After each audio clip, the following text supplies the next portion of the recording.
Welcome back to Twice Half That. I'm Anthony. That's Daryl. What's up? So today we're going to jump into a little something different. We're going to go with a little sports aspect. Alright, what we're going to be talking about today to start off with is this whole baseball keeping quiet about any of the scandals that they've come across, any of them or any employee of any MLB team, going back all the way to the 80s when they had their own, further back, talking about with the greenies and, taking all that, any PED, which, in sports, you're going to have people who are going to look to make any edge they can, and, if you're slightly competitive, you're going to look for an edge. And if you're playing professional sports, there's a good chance you're highly competitive. And, I never got past junior college. And I consider myself pretty competitive. I could only imagine these people that have dedicated their entire lives and their livelihood, their income. Hours upon hours into it, and going to that competitive edge, that's where I'm kind of going with this in one way with Barry and Clemens and them again being denied, going back like a month ago now, them again being denied admission into the Baseball Hall of Fame, which, it's a serious slight against the game. I understand what they did was against the rules, but And neither of us are naive, nor do we believe that they didn't do something. But I remember back when, it was rumored that he was taking it, and it's funny how when he started taking it, supposedly, allegedly, you knew that A-Rod was taken. You knew Manny was taken. You got the rumors coming around that A-Rod's been using microdosing since high school, so we don't know when he started. We know that he failed at least two tests. Yeah, he failed more than fucking one. So we know for a fact that he did use at some point, but there are rumors circulating that he'd been using since high school. So we don't never know if we ever actually saw a clean A-Rod. And which I believe, because if you look at his demeanor in the game, he kind of had that attitude like, I'm protected, nobody's going to touch me. Well, and that's where getting into the covering up of controversies, whereas not covering up other ones, picking and choosing which ones they cover up, and letting certain ones just kind of, no, it's good for the game. The allegations of McGwire and Sosa, which saved baseball post-94 lockout, post-94 strike. That saved it. That home run race in the year in which Barry, statistically, other than home runs, had a better year than those guys. I believe that was his 40-40 year. It might have been the year before. I think it was the year before. But he was clearly the better all-around ball player. But all anyone talked about was Sosa McGwire. And I remember that. It was fun to watch. It was nice. It was very enjoyable. But at the same time, you by your own rules, you're not supposed to cheat. And on many occasions, did not Sammy Sosa get caught with a corked bat? That was his BP bat. So remember, that was his BP bat. A bunch of other times, I remember hearing a bunch of other, not just the one major time where we were all like, oh, whoa, he's corking his bat. But, other times where, the opposing pitcher, the opposing side was like, hey, man. And for those of you who don't understand what corking the bat is, that's drilling a hole in the middle of your bat, filling it with cork, making it lighter, meaning you can swing it faster. And a guy as strong as Sammy Sosa was at that time, that is a huge advantage. Bat speed equals power. And, you go back to them saying that Bonds Clemens took steroids. I remember there being a story on ESPN of Major League Baseball asking some senator to look into, steroids being used, because I think the NFL, the story had come out, or... Yeah, the story with the NFL had come out, yeah. And they were taking massive amounts of amphetamines, or whatever the hell it was. Well, you go all the way back to the 70s. Or anabolic steroids. Yeah, you go back to the 70s, you got the amphetamines in baseball, the quote-unquote greenies. You hear the stories of there's two different coffee pots in the the locker in the clubhouse. You have the marked one, which is the greenies, and then the normal. What was greenies? It was acid? It was amphetamine. It was amphetamine, which is fucking speed. Which I don't know about you, but if you give it to a highly tuned athlete, it's hyper focus, a shit ton of energy. You don't need to stop. No, you just keep going. Keep going. Keep going. You don't get tired. You could fucking launch that ball and rip your shoulder out its socket, and you're gonna be like, all right, let's go, reset. Yeah. And, and that's the one that kills me with, just let me get that in real quick, because that's the thing that kills me with when people want to talk about the steroid era and, Bonds is this cheater or that. The players that came the generation before him, 2 generations before him, were using amphetamines. Granted, it doesn't give you the same thing steroids does, and we don't know exactly what Barry took. I think it was probably HGH, which is a little bit different, but it's the same concept. We're splitting hairs here. It's a performance-enhancing drug. But they're taking amphetamines throughout the season, and it's provided by the clubhouse, which is provided by the team. And then you go back to the 80s where you can clearly see America's game has switched from baseball to football. And not so much in the 80s. It was really happened. Well, it started post 94. It was starting the transition, but it's after 94. It started going. Football. Yeah, you had took off, and then basketball strike. Started to come close. And strike. And it can be argued that today, and it's not a very difficult argument to make, that baseball's now number 3. Oh yeah, baseball's been put on the back burner, and largely because of what they focus on. Instead of pushing the game, they're pushing narratives. Not only narratives, but baseball, it's a little bit harder to push a narrative in baseball. They tried. Not so much a narrative. It's the steroids, and that's where you go back to the 80s, where they see deeper, not on the field, but off the field. Yeah, and you could see that the NFL was making major strides with these people fucking just roiding up, ripping niggas' heads off, fucking injuries galore. And then you go to baseball where it's, you look at the 80s, it's a little lackluster, it wasn't that enjoyable. You didn't have... Until you start getting later into the, you had little clusters here and there, for me personally, the 80s Cardinals with their just speed and excitement, that's a fun brand. And that is a template to what modern baseball could have been, because what people seem to fail to realize is with games, especially the big 3, America's big 3, they're old. So you have it coming from an era where it's pretty much just backyard play to when it's starting to become more professional. You could clearly see people are showing up to these events strictly to see these people play, specific players play, and then it's like, ooh, we can make money off of that. They're good. If we put a good team together, not just a club, we put an actual professional product out on the field, we can make money. And then you see that start to explode. Like, they were always making money, but the amount, it grew, and it didn't grow gradually. It grew, plateaued, and then just skyrocketed. Yeah, it did, because baseball learned from wrestling. Because wrestling, I think pre-30s, or even maybe about the 30s, they were the most lucrative sport to be in. If you wanted to be a paid athlete, because it was regional. Well, not only was it so you had these fanatical fans. Well, and you could move. It's like, I could be in this area, I could work with you. We know we're cool, but the people outside don't know that. So we could put forth a narrative that exactly. It's the soap opera.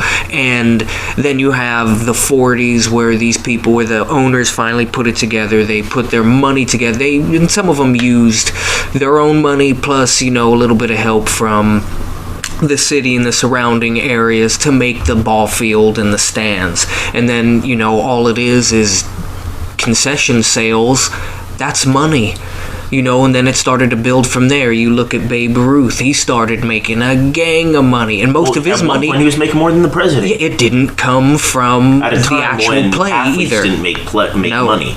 His, I mean, it was the play, but it wasn't. It was the draw.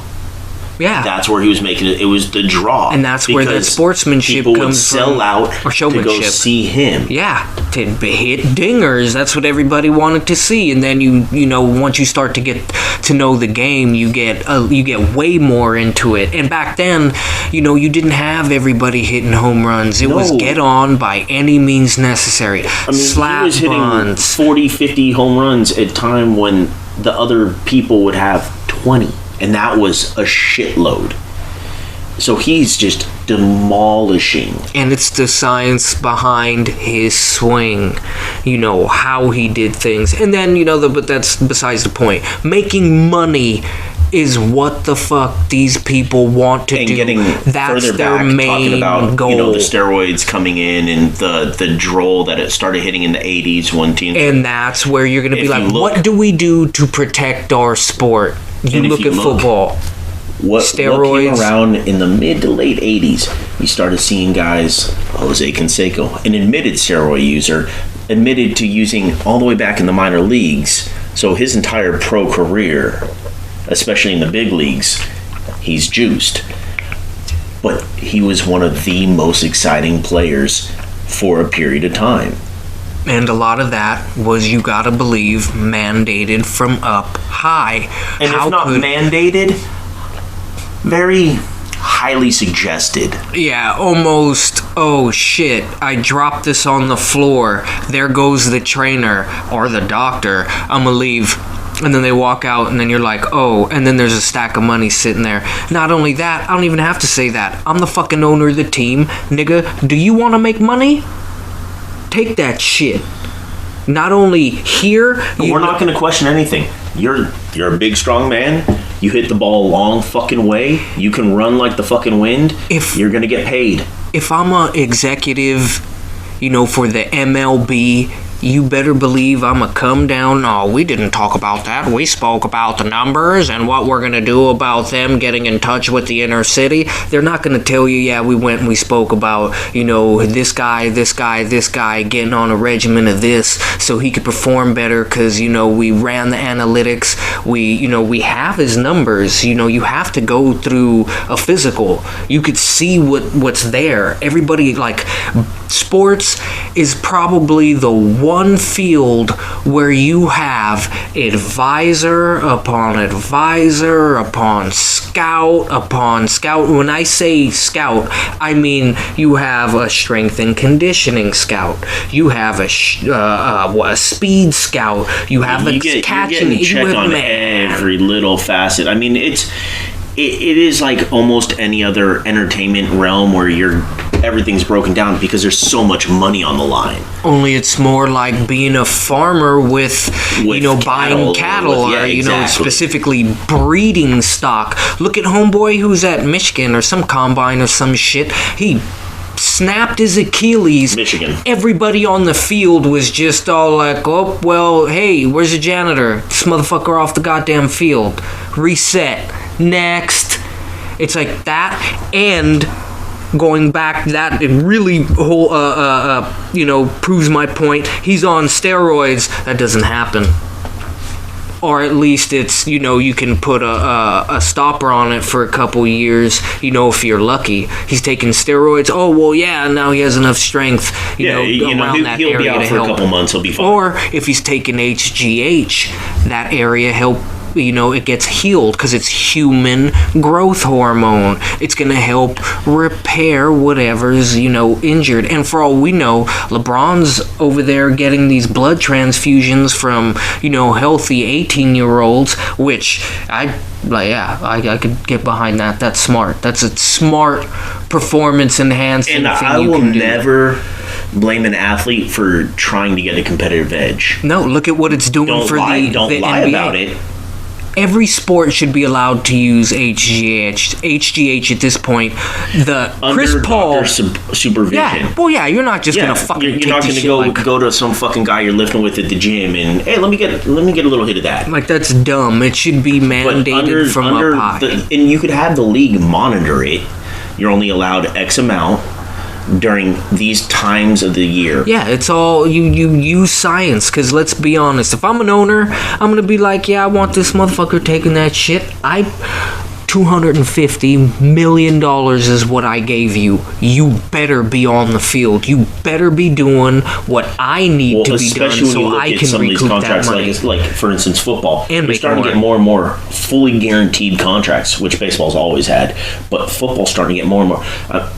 I'm going to mention him. I'm not going to get into the other stuff right now. But Deshaun Watson just gotten $230 million fully guaranteed. That goes to show you they don't care what baggage you have if you can play. And again, I think the NFL still have problems with what he is allocated to have done. Because that's a whole nother That's for the courts to decide. Actually, not even that, because they dropped it. It wasn't even the courts. It was the grand jury decided, And again, see, nobody should be above reproach. If that motherfucker did something, the NFL should not be allowed to protect him. And money's a powerful being. It really is. But going back to the steroids. Just talking about that is... The reason I bring him up is not to dive into all that shit, which deserves its own energy. Is if I'm paying him $230 million over 5 years, so you're talking about almost $50 million a year, fully guaranteed, so there's no getting out of it unless he retires. If I'm paying him that, I want every scientific edge to keep him on the field producing and selling tickets. That goes for anything. That goes for the guy who's making a couple $100,000 to the guy who's making $50 million. I want them on the field producing. I want my money's worth. Hell yeah. So if I'm an owner, if I'm a league, yeah, I want my most... Return on investment. I want my most attractive players, the ones that are going to put asses in the seats on the field every game. So yeah, I want to get them on a regimen of something that's going to increase the odds of that happening. Does it mean that there's no injury possible? Absolutely not. Fucking freak shit happens. Yeah, you're going to encounter odd plays and... But if I could decrease the chances of him missing time, or her in the female professional sports, if I can decrease the chances of them missing time, I want it done. Actually, you saying that, now that makes me want an experiment to be run. NBA, hey, make the WNBA players take HGH. Give them a round of steroids. We know at least one round of steroids will raise your base, weightlifting capabilities. If you could only do, 30 pounds as your base, now it's like, oh, wow, it got lifted. Now I can do like 45 or 50. Yeah, it's not going to put it to this ridiculous level, but it's going to raise it. But it's going to help them. And if you do that, that's definitely, they already have more powerful legs. So if you give them more, strength in that arena, who knows? We may be seeing way more females dunk, and that could be more enjoyable. It's just fundamental basketball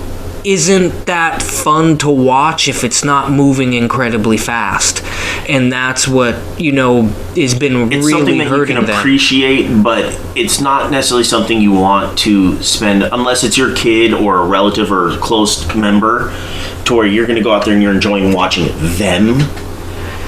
Fundamentals are great. You want your kid, if you want your kid to learn basketball, have them watch the WNBA. Don't watch the NBA. Because they're going to learn every bad fucking habit. They're going to carry every time. They're going to do every bad habit. Because if you want to put them through a train of fundamentals, a little course of fundamentals, good chance that a WNBA player will win that. Yeah, they're very skilled in that realm, and they need to be. There's certain. And I'm that's not a woman. to disrespect or diminish anything that they do, because they are better athletes than I will ever be. Oh yeah, they're better at their given profession than I'll ever be. Staying on the steroid trip, using Deshaun Watson, they're going to want to make that money. You see the NFL again in the 80s starting to make a lot of money using that tool. Why would you not exploit it? Especially with baseball, you have 3 minor league systems in which you can implement five minor league systems. Holy shit. Except for they have, in a cost-saving means, cut a bunch of teams. So a lot of these small towns that relied on that as a source of income because people would come watch, they would have to house the players. Poof, gone. See, and that would take another little dive down a whole nother rabbit hole of talking about the politics and the economics of baseball and the league office and my disdain for them. So I'll save that because this conversation is more so based on the steroid aspect and things like that. So, but just to throw that out there, money is still king. Yeah, everybody's gonna want to. You want to maximize return on investment. You want to make as much money without spending much. Yeah, that's what it comes down to. And that's what steroids gave them. And that's exactly what Canseco did. Like you're saying, you see in the 80s, we don't have the numbers in front of us to know which players took. We know some have come out and admitted it. Bosworth came out and admitted that when he was in college he used steroids, things like that. But you can see the transition of the physicality of the athlete, the build of the athlete. I mean, someone who's juicing is gonna physically look different than some other motherfucker. They're both high-level athletes. They're both in peak physical condition, but that dude who's on the steroids is gonna be a little bit different. I mean, and to be fair, there are some physical freaks. Oh, there's some people who walk out there and you go, that dude's juicing. It's like, no, he doesn't even lift weights. Jim Thorpe, there's a bunch of old people. Bo's another great example. These are guys like Bo's a good example because he looked the part. You could use the example of Deion Sanders, but he didn't look like this hulking being. He was a freak athlete. One of the fastest guys I've ever seen play anything. Mm-hmm. That motherfucker was quick. And, we've all heard the stories of him playing in a baseball game and a football game in the same day. So, he didn't look the part of, he looked like he was juicing. Bo, you could say, looked like he might have been. That dude was just jacked. He won the genetic lottery. He was just a freak athlete. With ridiculous strength, speed, every athletic checkbox checked. And if you go back to that time and you look at Neon Deion and Bo, Bo was slightly more popular. And a lot of that had to do with, as Americans, we love massive fucking people. Look at our love for Arnold. We're not really, nobody really not too many bodybuilders comprise a lot of Americans, yet for whatever reason, for a good 20, 30-year portion of the country's history, we were super die-hard on who's Mr. Universe. Yeah. So... Don't know anything about the world of bodybuilding, weightlifting, anything like that. But whoever's that guy or Mr. Hercules or whatever the fuck that title's called, we like that. And then you see that in football. You see Bo, who also played baseball. You see Canseco. You see fucking McGuire. Whose arms and legs look like they're just carved out of fucking stone. And what they're doing, the Bash Bros. Yeah. That shit was huge. That propelled Oakland for a good chunk of time. And not just Oakland, the game, because other players were kind of coming along in a similar fashion. And then you kind of hit into the, that's the transition from seeing football with the potential of steroids to baseball kind of taking that and going, we're kind of hit a little plateau here. Well, and you can see our players look like children compared to NFL our guys players. look like beer league softball players compared to those guys. And look at their popular. They're almost as popular as us now. Shit, what can we do? And here's a little something, something. You know, do I know for a fact whether or not the league office, the owner went down to these players and went, hey, take that? But then again, I don't have to. It could just go trickle down slowly. All to it takes you. is one. You know, Canseco starts taking it, say, first. I don't know if he was the first. He starts taking it. He's in the minor leagues. He's juiced. He's hit. By his own admission, he was fucking getting niggas to take it. So, there you that's go. The thing is, he's sitting there hitting jacks, and just his workouts are nuts.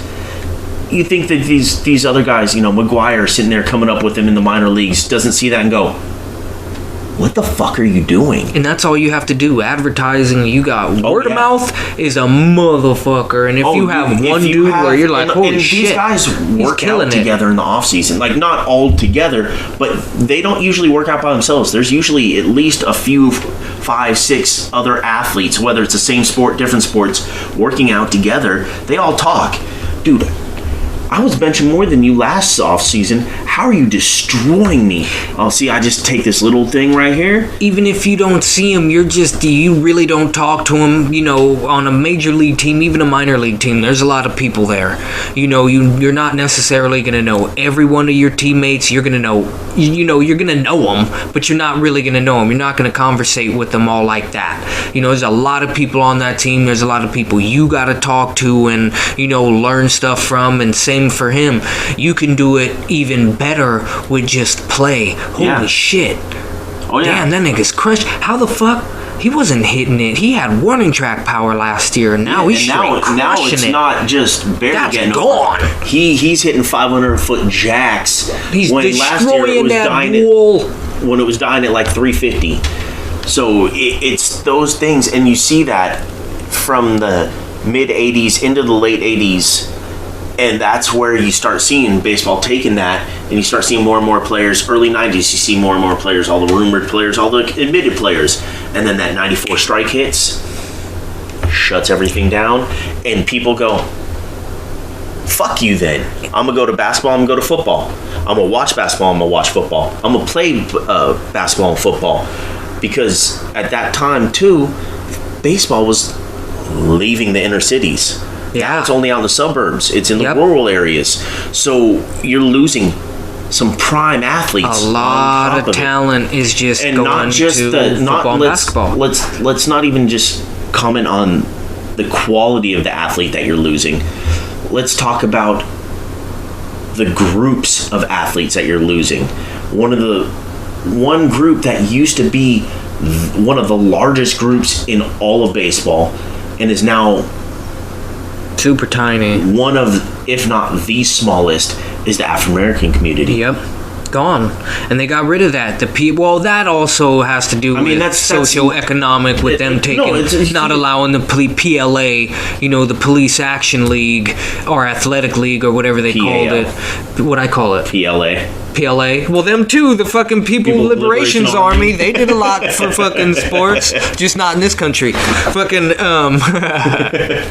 But yeah, like losing things, and it wasn't just the PAL, because that wasn't everywhere. That was regionally for us. They had that across the country. They got rid of that in a lot of places. Similar to that.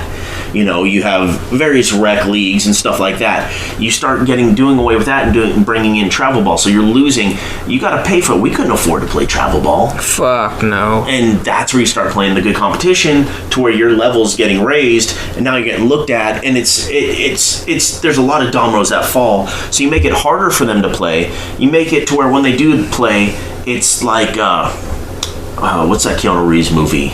Hardball, yeah. It's like that situation where it's, coach is kind of out there just because he has to be out there. And to be fair, in some cases, the coaches want to be out there for the kids because they're trying to bring it back. But the equipment they have is 40 years old. It's older than the damn coach. You know, it's the fields they play on or the fields we played on growing up. They're fucking garbage. Garbage. I mean, you're running and stepping in gopher holes, twisting your ankle. I was at one game and a gopher literally came out and was on the shortstop cleat. What's up, motherfucker? Yeah, just hanging there. I got this position. You know, you go to fields where they leave the sprinkler on at home plate and it's flooded. The grass is damn near knee high. What the fuck are we playing in? And so you do that, and that's just from our experience. That same type of shit happens in major cities all over, unless you're in a wealthy area. So it's a socioeconomic thing, like you said. So they price themselves out, and intentionally and unintentionally. You know, I can't speak to their intent, but feels that way. But anyways, back to my point is, so now you've lost massive groups of fans because of the strike, because they're like, well, fuck you, what about us? We're invested in this. And that's, you know, there's a little tangent on my part right here, is when people say, what do you mean we, when you're referring to a professional sports team? You're not a part of that team. Yes, I am. I may not play on that team. I may not be in that front office. I may not be an owner, but I'm invested in that team. I'm the best type of investor. I just throw fucking money at you. Oh, New Jersey, let me get that. I have 3 of these jerseys. Ooh, shit, this one has something printed differently. Yeah, exactly. Let me get that one. I'm both fiscally and emotionally invested in this. I have, you know, and for a lot of us growing up, we gravitated towards it. Like, we have a lot of teams that we've been fans of since we were kids. Humans are very tribal. You better believe I'm gonna go after if I lived in that city for most of my life, that's my fucking team. I can talk shit to Dodger fans till my face is fucking, you know, red. I ain't gonna say blue. You know, and it's fun because they love their team, I love my team, and that's something we can bond over. You can have respectful trash talk. Oh, yeah, I love that at the games. That's the best. Those are the best. I hate dealing with the drunk fool that wants to fight the second you start talking shit. Yeah, that's not give it back and forth. And at the end of the game, it's like, all right, good game. Yeah, all right, have a good one. See you later, you piece of shit. You know, and baseball fucked up with that strike. They fucked up here with squabbling over money like owners. You're gonna make it. If you invest a little bit into the fucking product, you're gonna have people who are gonna be chomping at the bit to come up and play in the show. You are still, you know, in my opinion, the gold standard when it comes to sports. You're not gonna be used as a commodity coming straight out of fucking high school, straight out of college. They're not gonna burn you and kick your ass out. You gotta earn it. Hey, if you show them that you're dedicated, you can do it. You know, with football, you got what, 3, maybe 4 years if you make it. If you're lucky. Oh, not to mention, I just found out not too long ago that if you're black, your pension is predicated off of they just changed it. Yeah, they just changed that. But yeah, like your intelligence is less than everyone else in the NFL your because you're black. For a long time. So your pension is going to be less than everyone else because you were considered less intelligent. Yeah. Do you see that? And that's a league in which, since the 60s, a lot of their players happen to be black. Yeah, and a lot of their owners happen to be, and not just a lot. That doesn't. I don't give a fuck if the owner happens to be white. I understand how shit works. Old money, I get it, but at the same time, especially now with the value of these teams, you know, just 20, 30 years ago, these teams that are worth billions were worth tens of millions, not hundreds, tens of millions, and you fast forward 25, 30 years. They're billions. With a B.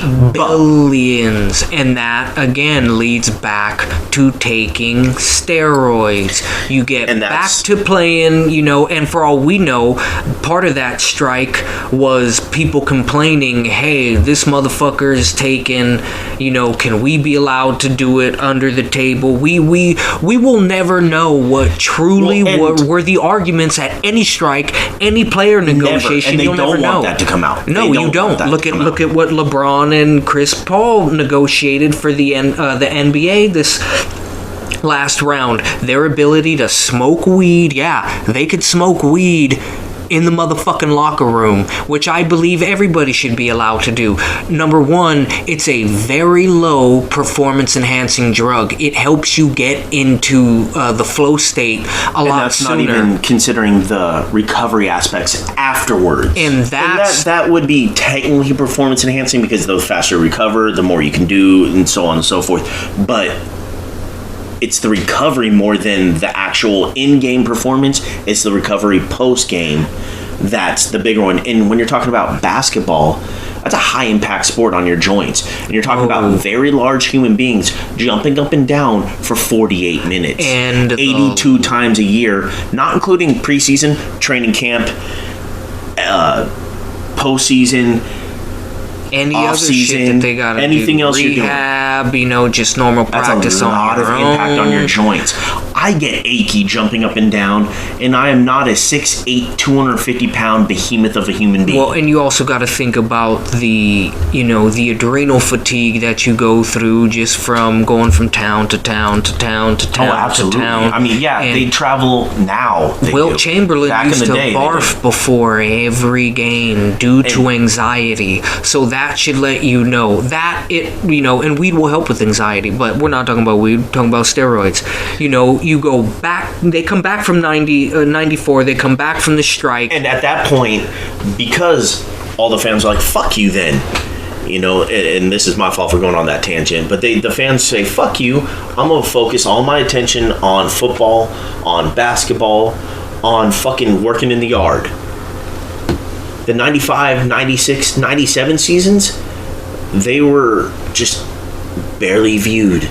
It wasn't anything like it used to be. They were now starting to officially become second fiddle to football, with basketball being a close third. And then the league puts their heads together and goes, how do we drum up some fucking... Well, instead of using their brain and seeing that, oh shit, we have people that are like, if you look post 94 and you put ESPN, let's say from when we were in high school, because that's about its heyday, when it really was good on sports journalism and not so much on personalities. About 2002 to about the aughts. Yeah, the aughts. We'll say that. Yeah, the aughts. You go into that. You take that realm of highlights and which sports journalism, and the you era put that, of Barry that we're talking about. Yeah, and you go and you put that 94 to 2000 there. You actually have baseball being built up through regular sports journalism, not this lazy ass old way of, if you don't have, in the way licensing agreements used to work back then, is I couldn't watch an out-of-market game. I can only watch the game in my city, my local game. If I'm in San Francisco, I cannot watch a fucking, Cardinal game. Can't watch a Seahawk game. Definitely can't watch a fucking Jets game. My Uncle John, Dolphins fan, can't watch a Dolphin game unless it's the one time a year that they get the national broadcast. And all those licensing agreements, they also hurt, the way people used to make money and, drive the way their sport was, advertised. And they come across, they know taking steroids is starting to yield some shit, because you've seen the Bash Bros. Yeah, and now you're one's gone. You still have the other one. Well, no, they were both around at that point. Yeah, but he wasn't on the team. He wasn't with the Cardinals. Yeah. He was with... Well, no, they were both with the A's initially. So at that point, and at that point, he was. They were both still with, or not both. I'm sorry. Canseco was gone. McGuire was still with the A's at that point. It wasn't until shortly after the strike that, boom.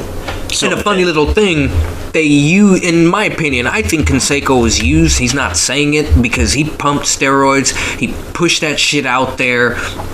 You got a lot of people using it, and if you look at the latter years of McGuire and Canseco being in Oakland, Canseco played better. Yeah. Oh, yeah. And he got the shaft. You know, when you look at McGuire, he was treated like, this motherfucker was below the Mendoza line. That's hitting below 200. That means he was hitting probably 1.8 times out of 10 he was getting a hit. He wasn't quite out of 10 at that bat. low. No, he was low. But he was at like 195. Yeah. No, he was at like 195. He was fucking low. They benched him for the end of the season so it wouldn't be below the Mendoza line. You know, he got a couple good ABs and they just sat him. La Russa sat him. So it's all like again, office politics. Why would you treat Canseco that way and treat, McGuire? What was happening behind the scenes? Were you guys... But that's one thing that I would always love to be able to be in all these things. I mean, we could talk about any aspect.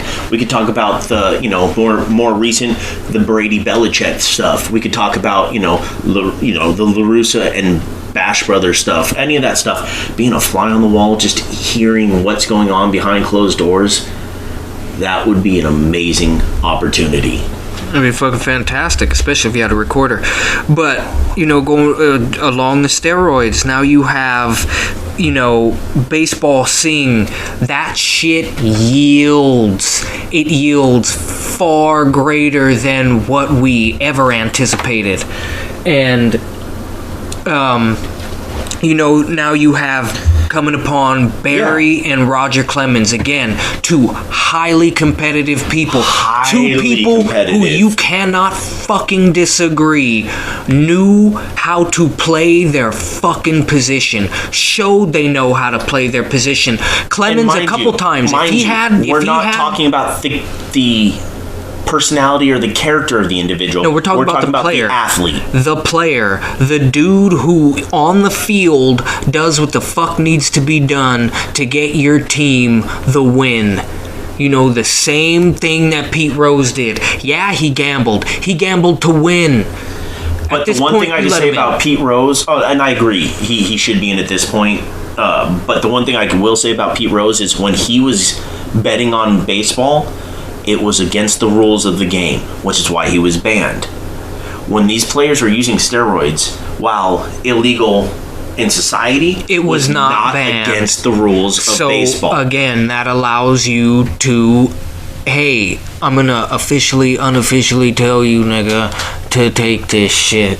And you take it and it yields results. Why am I not going to do it when the boss goes, hey, you do this, there's going to be a bonus. You don't and not do just this, a bonus, not just a bonus. My numbers go up to such a point to where my salary goes from league minimum to just above to now I am in the upper echelon of players. You're talking, and at that time, it was still a lot of fucking money, but it isn't like it is today. Upper echelon, you went from being like $100,000 to $4 million. That's still a huge fucking gap. A lot of money back. And all I gotta do is put this needle in my ass. Like, all right, let's do it, and then work out. And then when I work out, I'm like, wow, this is way easier. I'm already gonna be working out, man. So all I gotta do is stick a needle in my ass and keep doing whatever the fuck I'm doing. And get bigger, better, stronger, faster. And then when I'm with these chicks, nigga, I'm knocking it out the park. My balls are a little smaller, and that's a little weird. But, I'm still killing it. And that's where you get, now we're rolling around to where if we know that they're this good, when they get to us on steroids, what can we get when we, find some of these kids that aren't necessarily following the rules? There are going to be people that are going to make money however they can, breaking the fucking rules in whatever arena you're in. And if they're not breaking them, they're bending them to a point to where they're about to snap. And you see with A-Rod, they knew what he was. You're telling me some kid, the documentary's on Netflix, go watch it. I forget the name of it, but that motherfucker. Yeah, I think it's called Juiced. Look it up.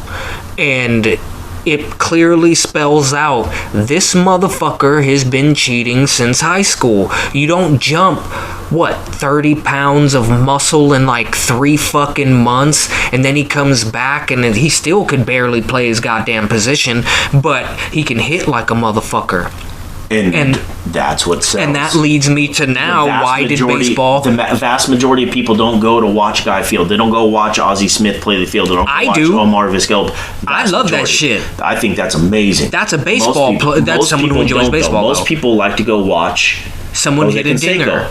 Mark McGwire, guys who were butchers in the field. I mean, Canseco has one of the greatest clips of all time with the ball hitting him in the head, going over the fence for a home run. First off, that's called an assist. Excuse me. That really is an assist. That's your classic assisted home run. The fly ball, literally, he's looking at it, hits the motherfucker on the crown of his head, and literally bounces over the fence, home run. Canseco, steroids. But it's people, and that's what they found, is that in that period right before the strike, people were watching that. That's what they wanted to see, that guy hit a fucking 500-foot jack. They wanted to see Canseco hit a 500-foot jack in 1AB and the next time steal second base. So that's where they were looking at, and with the viewership down, attendance down, post 94, that's where you started seeing them go, fuck, we need to come up with something. The home run record. Yeah, look the other way. People love watching that. If one dude does it. So, let's get a race. If we got one guy, that'll sell some. If we get a race, that's views. Like, who was it? Mantle and... It was Mantle and Maris when they hit the 60 and 61. 61 and 61. And, well, they both did. Maris did. But that's the race, and that's exactly what happens. You look back at that, and that race drew so many eyes, and that's at a time where that's what made it America's game. No, it was all radio, and again, local radio. So that type of shit engenders, everybody's eyes are now upon us. And now you have access to ESPN, Fox Sports, you national broadcasts. You name the entity, and the internet is starting to kind of come up a little bit. Well, and it's not what it is today, but it's starting to come exactly. So now, and what's an easier highlight? Getting a whole mix of these great fielding plays, or one home run, one pitch, whoa, home run. You don't even have to watch them start to the bags. Home run, done. I mean, how many times did we see as kids 20 home runs were hit today, and we see the montage of all these home runs. Less than 30 seconds. Just, wow, man, that was cool. And that drives, and that's unique to baseball. No other sport can you hit a home run. Yeah. Like in basketball, nobody can hit a 3. Yeah, exactly. Or just a ridiculous dunk. Or, football. You can't truck anyone in any other sport. You can't kick a field goal every time. No. But they looked at that, said, we got to come up with something. We got this one guy that is juicing. We got this other guy who is a little bit bigger now than he was before. Let's see. And they're rivals, and they're nationally recognizable teams. And didn't Sammy also take a little trip down to Florida? Because you go to Florida, they help you with your power. Sounds a little they do help you with your power. Don't it sound fucking suspicious? And it was like MLB knew about it. They knew they were headed down there for it. You're telling me you're not going to look into what they're doing? They probably funded the fucking trip. Man, look at the fucking documentary Juiced, if that's what it's called. They literally went down to meet dude to pay him for the fucking evidence. Yeah. And that right there, it's like, hey, what the fuck? You're cheating. And that's exactly what it is. But getting back to the whole thing, is that race where they were juicing saved baseball post 94 from becoming excuse me, third string at that point. And it brought it back. And it kept it in a nice competition for 2.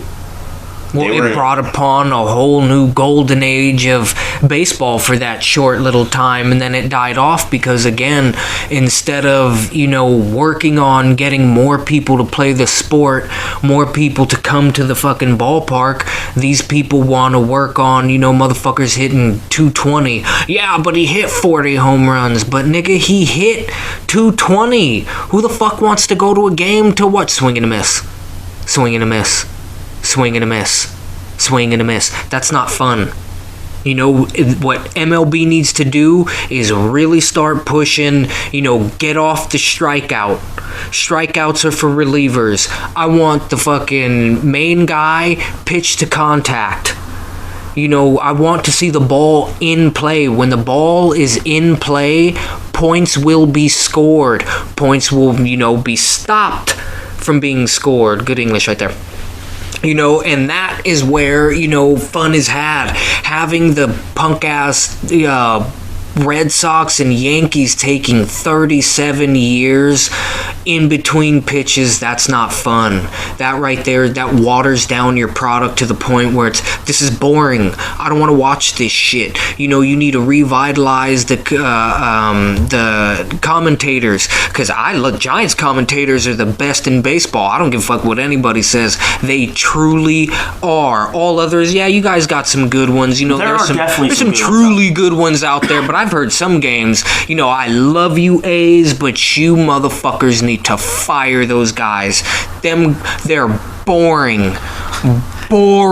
What's funny is one of the guys you're talking about is the brother of one of the Giants broadcasters. Yeah, I know. And he's decent when he's with the 49ers, but you get him doing an A's game, and it's like, bro, where'd your life go? Is this mandated from, whoever fucking is the boss of the broadcast? Because that's boring. I can't listen to it. Can't watch it. It's like, all right, yeah, I can't do this. Not to mention, you need to go through your owners and get rid of these lazy pieces of shit who do not want to put forth a team. That's really a big issue. That's where they keep pumping the steroids. That's the bigger issue than anything is the owners not wanting to spend the money. And that's where MLB looks the other way with motherfuckers getting taking back steroids. To the steroid stuff is that 98 season, that race saved baseball because it drew so many eyes thanks to ESPN. I mean, you couldn't turn on a broadcast to SportsCenter without seeing the home run race, the countdown. You could not escape it. If you wanted to, you couldn't escape it if you were anywhere in the realm of sports. And getting further down the line, I think that's where guys like Barry and Roger were going, we're better than those. They were getting pissed because it's all these people getting recognition for shit that technically they didn't do without the help. They're mediocre. Granted, they're still major league players, but they're mediocre. They weren't on their level, and they're both without the juice. They're mediocre major league players. Let me verify that. In their realm, they're mediocre. Not within our fucking realm. But you look at Roger, highly competitive. You look at Barry, highly fucking competitive. And you see Palmeiro, who got caught juicing. Look at all these dudes who got caught. Barry played with them. He knows that they fucking cheat. Canseco said he told Bonds. Look at all I think he even told him, gave him a short list of motherfuckers who were doing it. Bonds ain't dumb. He could see it. He's like, what the fuck? And this is you ask bull. Any true baseball fan, they'll, to a person, state that before Bonds allegedly used, and I say allegedly because it's still never been proven that he used. Same thing with Clemens. It's all hearsay. It's all speculation. It's all, well, yeah, I know he did, but do you have any proof? Which ultimately is the biggest thing, and that's why it's just a farce that they're not in the Hall of Fame. Yet the commissioner of the league, who was an owner during the steroid era, and the commissioner during the steroid era, and who, in my opinion, oversaw it, not just oversaw it, he allowed it. He allowed it. Yeah, he did mandate it. So that, and look I'm at saying in all my the opinion fucking because players. I don't have any proof, but I'm also not stupid. Proof is in the pudding. Go watch that documentary. Go look at all these people who suck. Now let's look at the current ruling, and this is where, one of the other things I seen today. Major League Baseball had information on the Yankees fucking stealing signs. The Astros were stealing signs. Isn't it a little funny that now baseball's going to all DH when the people people who were stealing signs were all in the fucking American League. So what are they trying to do? They're trying to drum up more eyes, more than even more the cheating, offense. More than even with the cheating, going to your DH thing, is they want the universal DH for the eyes, because it's not as sexy watching a pitcher go up there and just look like a fool swinging the bat, although it is awesome when you see one hit a jack. But it's that's not what's fun for the casual fan, not the die hard.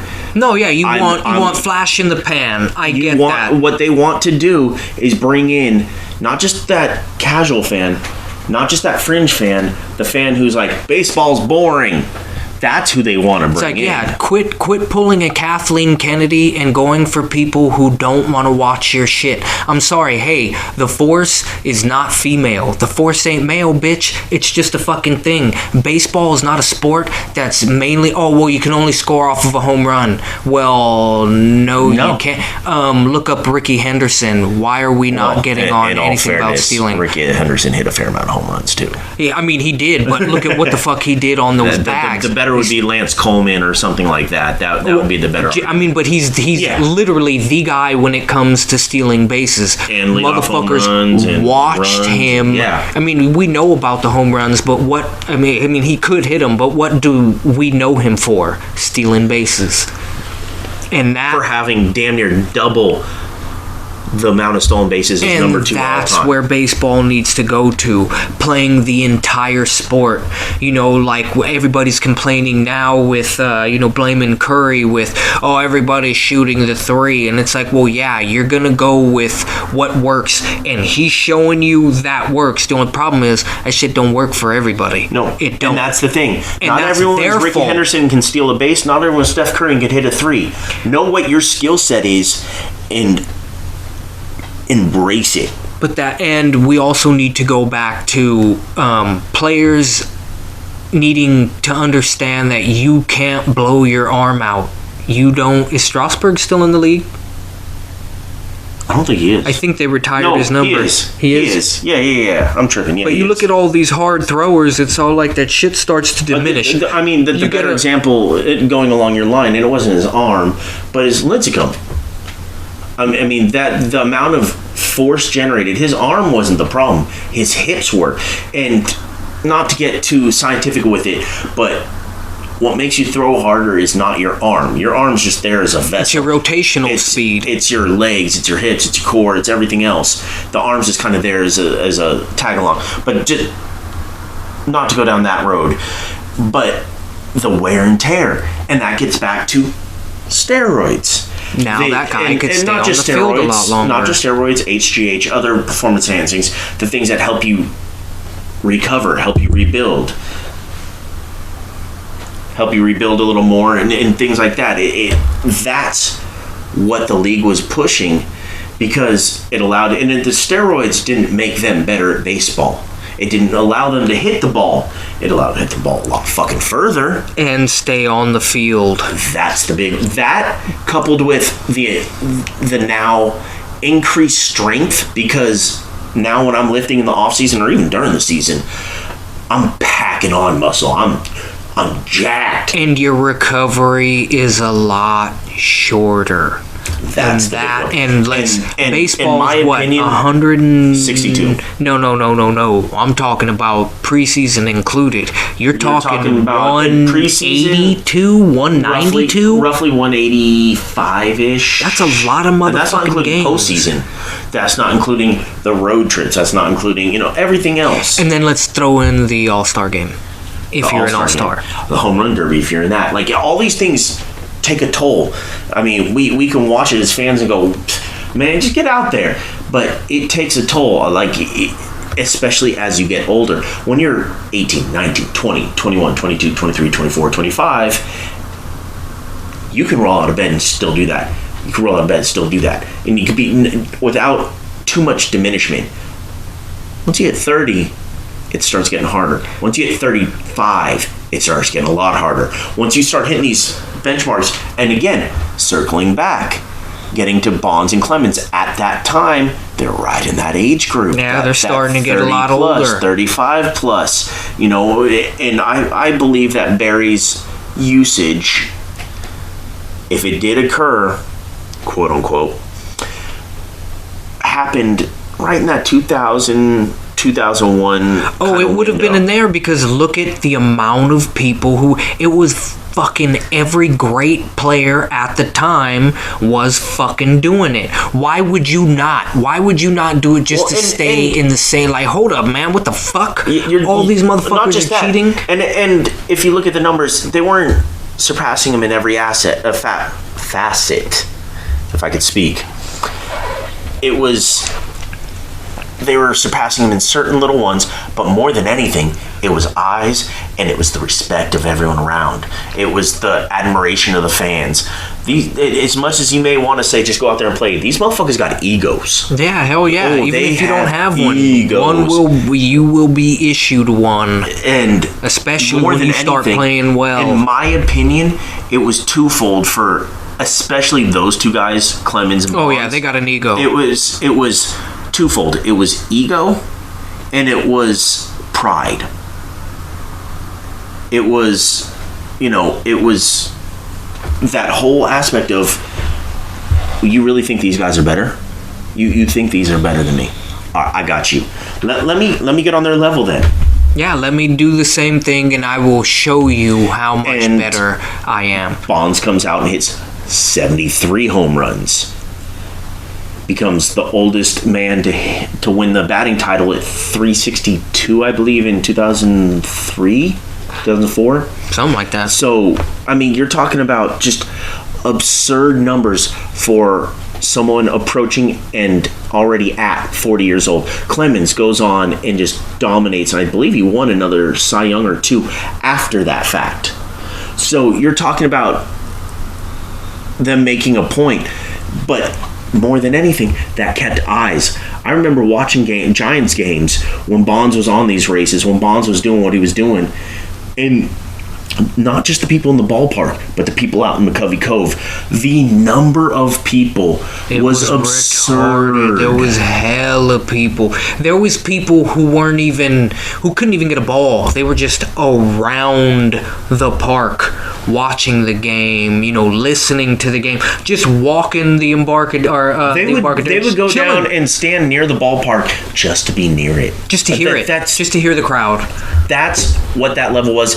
And it was like that everywhere that they went. And it wasn't just him, but he was that marquee piece then. You had other players doing similar, like, not quite the same, but draws. And that's where that comes from. It's all money grab. And then all of a sudden, word comes out that, word leaks. Someone leaks that players are juicing, which most fans suspected, but they ignored.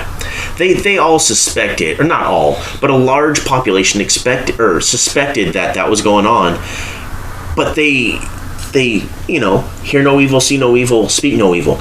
If I don't hear or see it, I don't know. Yeah, it's all clean. Yeah, it ain't there. Someone leaked it out. It finally got out there.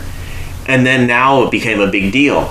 And so that's why after that, you start having them testing and it becomes a big deal. So now that's where we're at now. And it's, getting into these all the realms, but you can't hold the players liable for something that the league was demanding. And just turn a blind eye to. Demanding, suggesting at a very... Then allowing and then covering it up. You cannot deny they fucking... there was no need for you to go out and cover up A-Rod getting caught for it. Why would you do that? Then you go out and you cover Manny Ramirez. We know David Ortiz, who just got inducted. That's that another motherfucker joke. Cheated. That's another joke. He failed a test, gets in the Hall of Fame. Bonds is suspected of using... can't get into the Hall of Fame. And I'm not a fool. I understand that a lot of that is politics. He was not nice to. But I don't give a fuck if he didn't writers. kiss your ass, motherfucker. That doesn't give you the right to keep But in someone my who opinion, earned it what out of that the does fucking hall. is that completely diminishes the hall, because now you're not letting him in. You let one in that. You're gonna let A-Rod in. You're gonna let that. You let fucking one cheater in that tested positive. Now, granted, it was a blind test and no one was supposed to know that he failed. He still failed. What the fuck? How the fuck is that a qualifier? Oh well, it was a blind test and we didn't expect to catch. It wasn't the murderer, against but the we rules. caught him. It wasn't against the rules at that time. This was a little, Preliminary, fact-finding, gathering era or time, and that's where that comes in. And so, how's that any different than when Bonds was alleged to have used it, which was prior to Ortiz, because Ortiz wasn't even in the league yet. So you get into these things and it just diminishes the whole hall, because Selig's in, who was an owner and commissioner during that time. He oversaw it. He oversaw, not just oversaw, but influenced it. Shit, his number two, I should say his successor, He was kind paid of off. number two at that time. Well, he was. Yeah. He paid off the people to get the fucking A-Rod information. yeah. Yeah, and that's bull. But yeah, and this but is, anyways, getting back to what I was saying, is it leaks right around that time. So now it's a big deal, because now the public can't hide from it. So now they got to get out in front of it, and they're punishing these, they're making these people out to be villains that saved your game, that made you money, that made you go from, a multi-millionaire, $100 million net worth to billions of dollars. billions, literal billions. You want to hold these people in these different venues, but it's all because, well, I didn't like him. For all we know, and I'm not going to say that he used, because I don't think he did. I don't know that he did. But a guy like Ken Griffey Jr., I don't think he used, but had he, now this is a hypothetical, had he, the heat that he would have taken is nowhere near what Bonds would have, because he was such a beloved individual. Now, okay, beyond that, which is also kind of where you get to with Ortiz. Well, he came Ortiz into had a the smile. league. Or I should say, A-Rod joined which team? The Mariners. A-Rod has been, accused of taking steroids since before he joined fucking Major League Baseball. We don't know what age. So that could really color, Ken Griffey trying to get back and, outshow him, outdo something, get injured. We know he's injury prone. That last year, he didn't like it. He didn't like being there. Hated it. Did not like it at all. His relationship with Ichiro, stupid strong. Why are you going to get rid of Ken Griffey Jr.? And the Mariners, they've said that was their biggest mistake, was getting rid of him. Left the year before Ichiro came over. No, but he was the big reason why absolutely. He came over. Yeah. And it was his favorite player. And when he came over, I think before he came over, he's pretty much the dude that helped him out. So it's all like he was a big reason why you guys had the motherfucker you had, and then you literally get rid of him.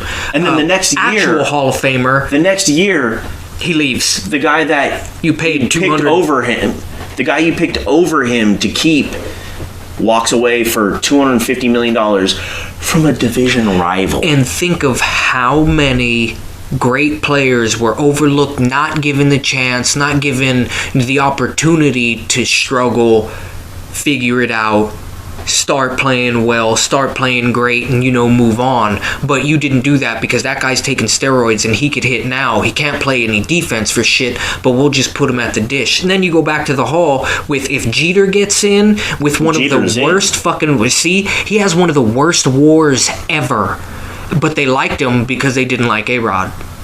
And that's a big fucking problem.